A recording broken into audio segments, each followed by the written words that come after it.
Hello students, welcome to IQ nurture. IQ nurture में आपका स्वागत है। IQ नर्चर आपके लिए लेकर के आया है कंप्लीट कोर्स ऑफ केमिस्ट्री, वो भी बिल्कुल free. I would request you to please attend the class regularly.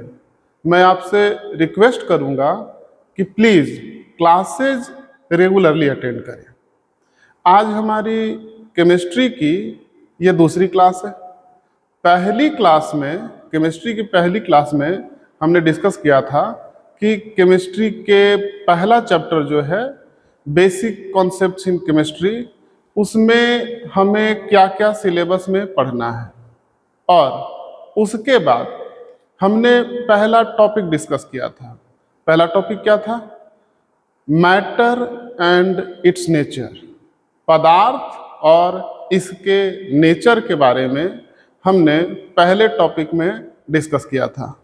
हम क्या डिस्कस कर रहे थे? हम पढ़ रहे थे, हमारा चैप्टर है, पहला chapter basic concepts in chemistry, जिसमें हमने अपना पहला टॉपिक क्या था हमारा? मैटर एंड इट्स नेचर, पदार्थ और इसके नेचर के बारे में हमने इस टॉपिक में पिछले क्लास में डिस्कस किया था। हमने क्या डिस्कस किया था इसमें? हमने सबसे पहले डिस्कस किया था कि मैटर, स्टेट्स ऑफ मैटर, कि मैटर की जो अवस्थाएं होती है, स्टेट्स ऑफ मैटर। स्टेट्स मतलब अवस्था, मैटर मतलब पदार्थ, मटेरियल। तो पदार्थ की 3 स्टेट होते हैं। क्या क्या हमने डिस्कस किया था? पहला था हमारा ठोस यानी कि सॉलिड, दूसरा था द्रव यानी कि गैस, लिक्विड,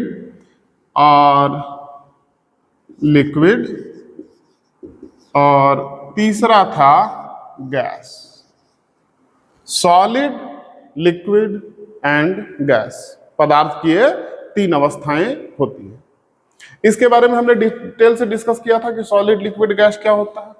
सॉलिड वो होता है जिसका शेप और वॉल्यूम फिक्स होता है, यानी कि आयतन और आकार दोनों के दोनों फिक्स होते हैं, डेफिनेट होते हैं।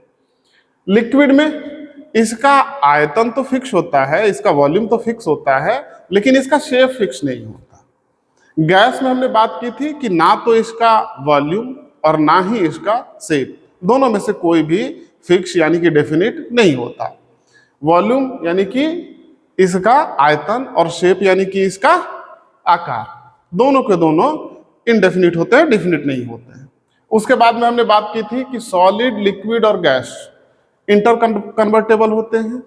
सॉलिड को लिक्विड में, लिक्विड को गैस में कन्वर्ट किया जा सकता है। कैसे? टेम्परेचर यदि हम बढ़ाएंगे तो सॉलिड से लिक्विड में, लिक्विड का टेम्परेचर यदि हम बढ़ाएंगे तो लिक्विड से गैस में कन्वर्ट हो जाएगा।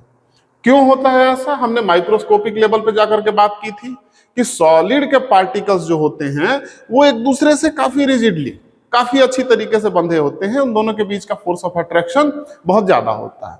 यही कारण है कि इसका शेप यानी कि इसका आकार और इसका वॉल्यूम, आयतन, दोनों का दोनों फिक्स होता है। लिक्विड में सॉलिड के मुकाबले में जो फोर्स ऑफ अट्रैक्शन है वो थोड़ा घट जाता है।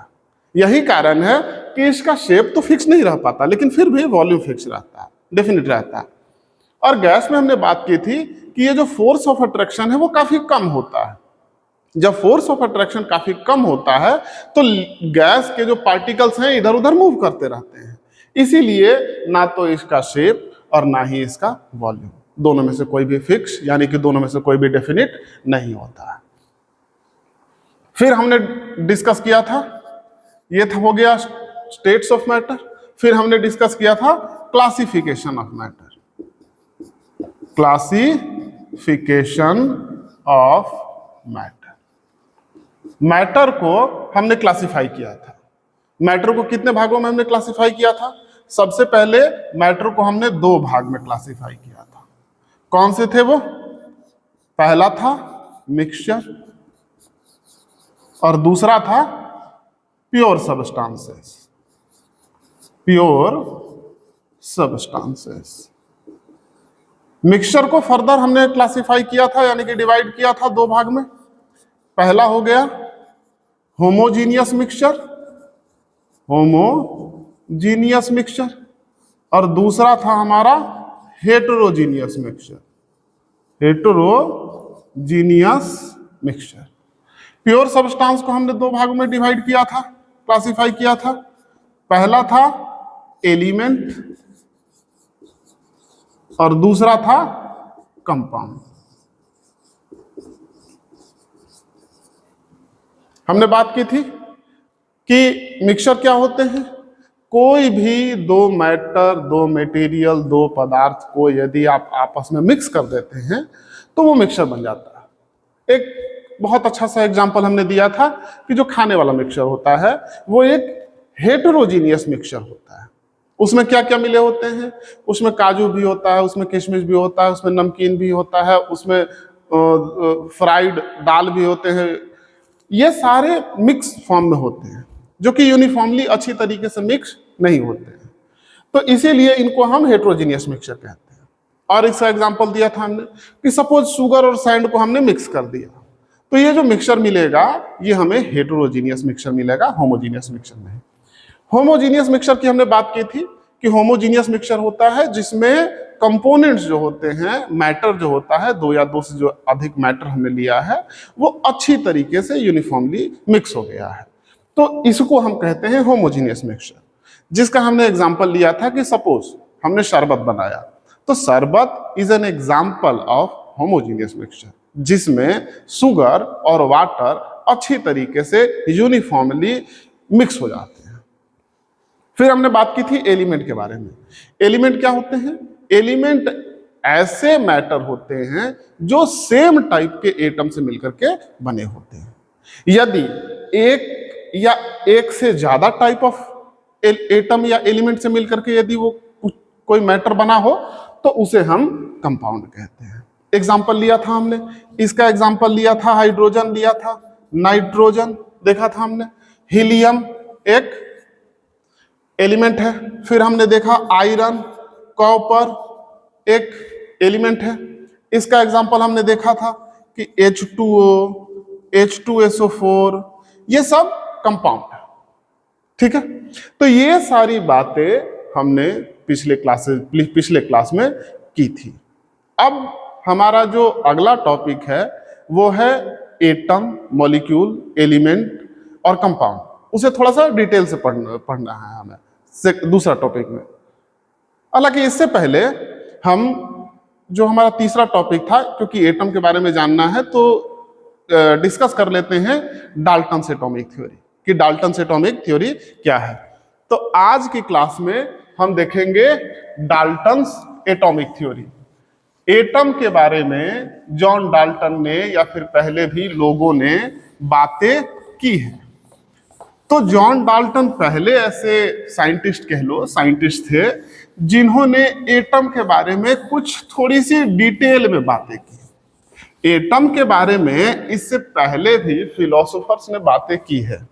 फॉर एग्जाम्पल हमारे यहाँ एक साइंटिस्ट ऋषि थे जिनका नाम था कणाद। इन्होंने भी परमाणु के बारे में बातें की थी। परमाणु यानी कि एटम के बारे में कुछ बातें की थी। कणाद एक ऋषि थे, तो उनकी जो संकल्पना थी, उनका कहना था कि जैसे हम एक स्टेटमेंट यूज करते हैं ना कि कण कण में राम है, यानी कि जो ईश्वर होता है, वो भगवान होता है, वो कण कण में बसा हुआ है। तो सवाल ये है कि ये कण होता क्या है, कितना छोटा हो सकता है ये कण। तो कणाद ने इसी की संकल्पना ऐसा ही सोचते हुए उन्होंने एक परमाणु के बारे में कहा कि देखो, सबसे छोटा कण सपोज मान लेते हैं परमाणु होता है, जो कि इनडिविजिबल है, मतलब अब उससे छोटा कोई कण हो नहीं सकता, और उसमें हमारे ईश्वर हैं। लेकिन एटम के बारे में कुछ खास डिटेल बातें इन्होंने नहीं करी।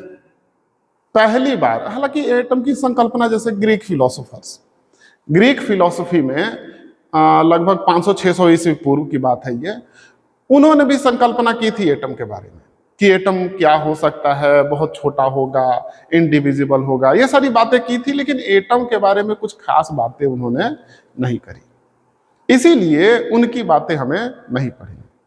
जॉन डाल्टन ने पहली बार 18th सेंचुरी में पहली बार एटम के बारे में कुछ बातें कही। किसने बातें कही? जॉन डाल्टन ने। इसीलिए डाल्टन की जो एटॉमिक थ्योरी है, हमारा आज का टॉपिक है Dalton's atomic theory. John Dalton ने एटम के बारे में कुछ बातें कही, कुछ डिटेल में बातें करी, ठीक है, इसीलिए इनकी थ्योरी हमें थोड़ी सी पढ़नी। इन्होंने बात क्या करी? सबसे पहले तो यही बात करी कि matter consists of very small indivisible particles called atom.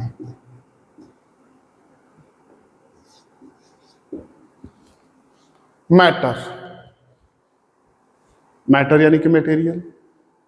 इन्होंने कहा कि जो मैटर होता है, मटेरियल होता है, दुनिया में कोई भी मैटर जो नजर आ रहा है आपको, वो अल्टीमेटली बहुत ही सूक्ष्म, बहुत ही छोटे पार्टिकल से मिलकर के बना होता है, जो उससे छोटा पार्टिकल नहीं हो सकता। मतलब उस पार्टिकल को आप फर्दर डिवाइड, काट नहीं सकते।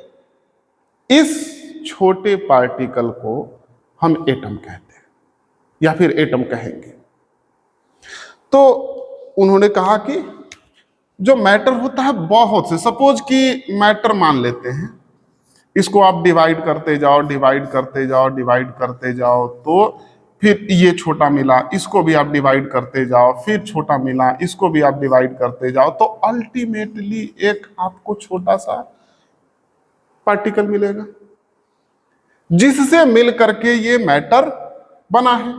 सपोज ये यदि मैटर है, तो ये मैटर का सबसे छोटा पार्ट यही है, एटम। उन्होंने कहा कि इस एटम को अब फर्दर आप डिवाइड नहीं कर सकते। हालांकि इनका ये पहला पॉइंट आज के डेट में, आज की जब साइंटिफिक जो डेवलपमेंट है उसके अनुसार, ये पहला पॉइंट आज के डेट में वैलिड नहीं है। क्यों? क्योंकि हम अच्छी तरीके से जानते हैं कि एटम्स आर फर्दर डिविजिबल, मतलब एटम को और भी डिवाइड किया जा सकता है। जैसे कि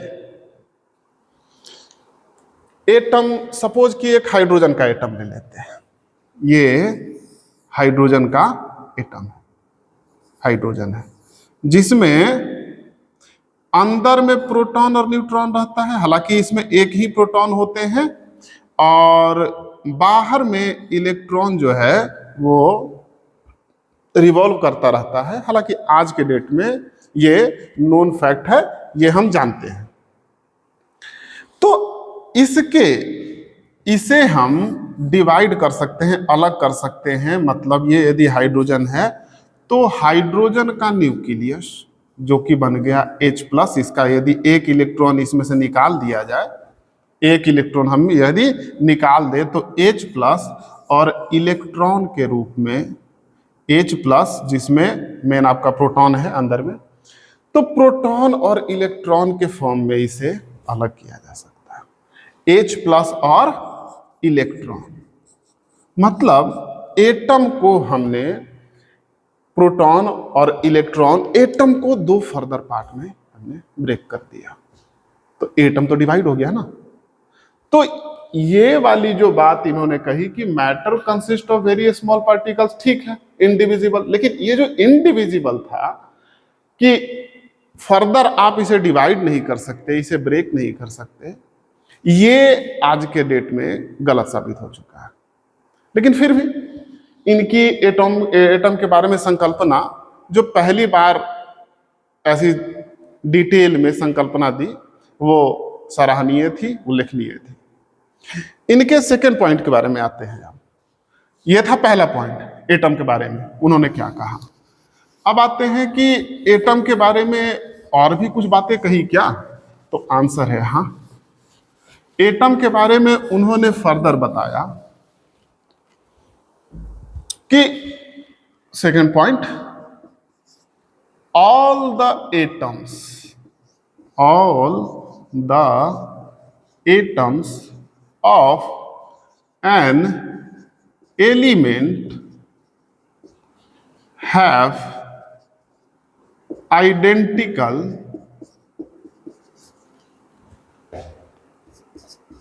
properties including mass। जितने भी प्रॉपर्टीज हो सकते हैं एटम के, इंक्लूडिंग मास, जैसे कि और क्या प्रॉपर्टीज हो सकते हैं, इनका शेप, इनका साइज, इनका कलर, इनका मास।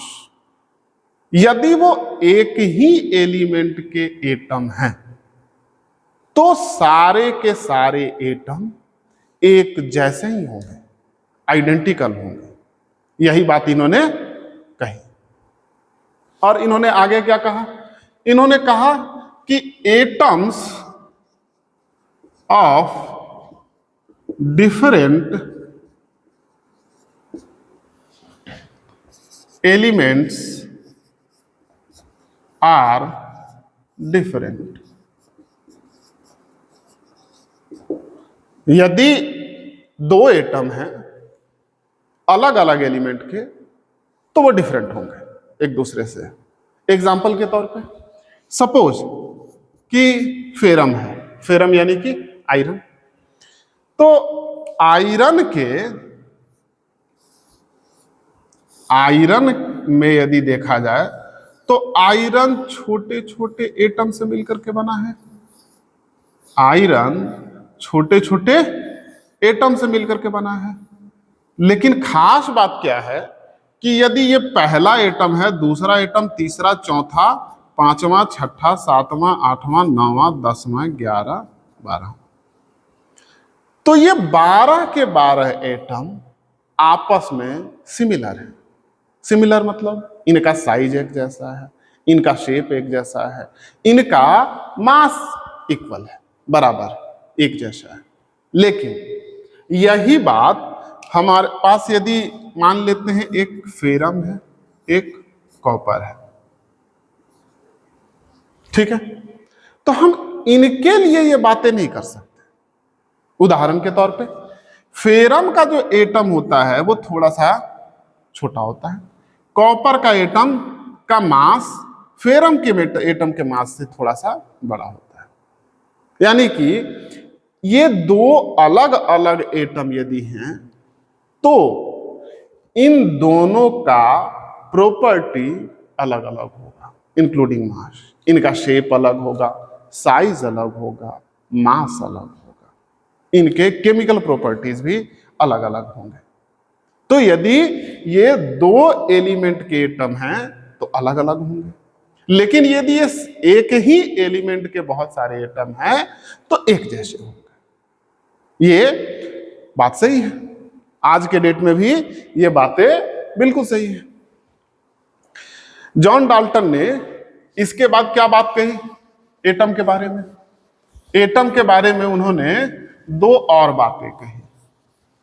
एटम के बारे में जॉन डाल्टन ने दो और बातें कही। पहली जो थी वो ये था, थर्ड पॉइंट है हमारा, दो बातें क्या कही थी पहले, कि एटम जो है वो इंडिविजिबल होता है, और दूसरी बात कही कि एलिमेंट के, एक ही एलिमेंट के सारे एटम एक जैसे होते हैं। और जो तीसरी बात इन्होंने कही वो कही कि यदि कोई कंपाउंड फॉर्म होगा, यदि कोई कंपाउंड फॉर्म होगा, compound is formed when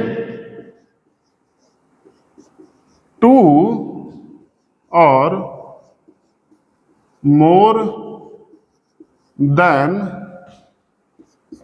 two different atoms combine in a fixed ratio। समझते हैं इस पॉइंट को, कि जब दो या दो से अधिक एटम, किसके एटम होंगे जी, ये एलिमेंट के, यदि फिक्स रेशियो में कंबाइन होंगे तो कंपाउंड का फॉर्मेशन होगा। और ये एटम जो है वो डिफरेंट होने चाहिए, अलग अलग एलिमेंट के होने चाहिए। फॉर एग्जाम्पल H2O का एग्जाम्पल ले लिया जाए अगेन।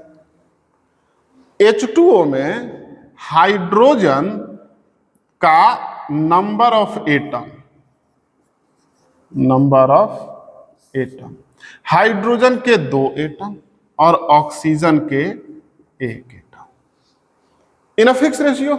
रेशियो क्या है इनका, 1:2 या 2:1। हाइड्रोजन इज टू ऑक्सीजन लेंगे तो 2:1। तो 2 और 1 के रेशियो में जब हाइड्रोजन और ऑक्सीजन मिलता है तो कंपाउंड का फॉर्मेशन होता है। ठीक है, आज के डेट में ये बातें भी बिल्कुल सही है, वैलिड है, कोई बात नहीं। ठीक है, इन्होंने जो आखिरी बात कही, ये था इनका सेकंड पॉइंट, थर्ड पॉइंट। इनका जो फोर्थ और जो आखिरी बात थी वो क्या कही एटम के बारे में, वो थी कि chemical reaction, fourth point, chemical reaction involve chemical reactions involve reorganization of atoms, reorganization of atoms, and these are neither created nor destroyed। मतलब atoms are neither created nor destroyed in a chemical reaction। Atom के बारे में जो आखिरी बात कही वो ये थी कि जो केमिकल रिएक्शन होता है उसमें इन्हीं एटम का रीऑर्गेनाइजेशन होता है। एटम को कभी क्रिएट नहीं किया जा सकता और ना ही डिस्ट्रॉय किया जा सकता है। पहले पॉइंट में इन्होंने कह दिया था कि एटम को डिवाइड नहीं किया जा सकता है। यहां ये भी कह रहे हैं कि एटम को ना तो क्रिएट किया जा सकता है और ना ही डिस्ट्रॉय किया जा सकता है। जब केमिकल रिएक्शन होगा तो एटम सिंपली अपने आप को रीऑर्गेनाइज कर लेगा। एग्जाम्पल के तौर पे हम लेते हैं H2O का।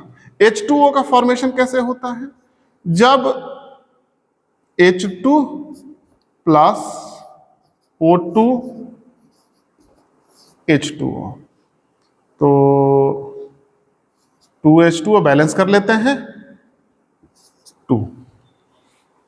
ये केमिकल रिएक्शन अब बैलेंस्ड केमिकल रिएक्शन हो गया। इसका मतलब ये होता है कि दो मॉलिक्यूल ऑफ H2 यानी कि 4 एटम जो हैं हाइड्रोजन के, H H H H, यानी कि दो मॉलिक्यूल हाइड्रोजन के H2 के प्लस O2 का